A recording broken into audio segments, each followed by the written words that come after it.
The rest of the news, Thursday. Only God is responsible for making more stars than Dick Clark. Tony Orlando said that. He played American Bandstand when he was 16.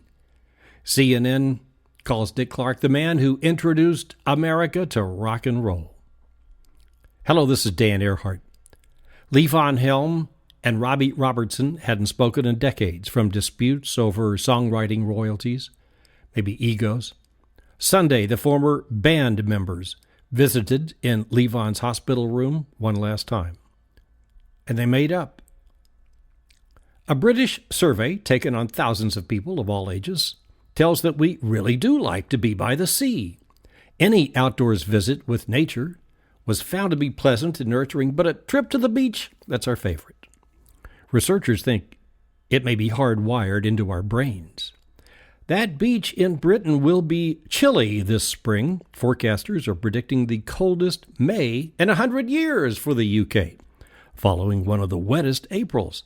But last year was the driest April on record. Right now, the forecast is freezing temperatures, snow, hail, and high winds. A perfect day at the beach. Anthony Hopkins is Alfred Hitchcock in a new movie about the director, which began shooting in Los Angeles Friday the 13th. It's set in 1960 as Hitchcock was filming Psycho. Scarlett Johansson plays Janet Leigh in the shower scene. Sir Anthony has got Hitchcock's look down. Pictures posted on the Rest of the News Facebook page. A private security guard at Culver Studios is charged with taking Tom Petty's guitars, busted after pawning the 67 SG Junior for $250 at a shop in Hollywood. A perfect example of you'll never work in this town again. The status of the $7,500 reward is unknown. A man took off all his clothes Tuesday night at Portland International in Oregon to protest TSA screenings. Arrested for indecent exposure and disorderly conduct, he missed his flight to San Jose. Both Portlands made a recent top 10 list for best American cities for hipsters. Countdown from 10. Denver, Philadelphia, San Juan, Puerto Rico, beating out Austin, Texas, Providence, Rhode Island, Portland, Maine, New Orleans, top 3, San Francisco, Portland, Oregon, and Seattle is number 1. San Francisco is a tough act to follow, however, as this past Tuesday, for Tax Day, 75 well-to-do, well-dressed, mostly middle-aged people, all members of Tax Us, gathered on the steps of City Hall, raised their placards reading, "Please raise our taxes, end unfair taxing."